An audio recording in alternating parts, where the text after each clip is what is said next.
రాజ్యము, అందులో నేను నివసింతును. నా యేసు రాజ్యము అందమైన రాజ్యము, అందులో నేను నివసింతును.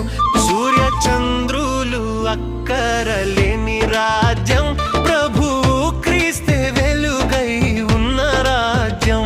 సూర్య చంద్రులు అక్కరలేని రాజ్యం,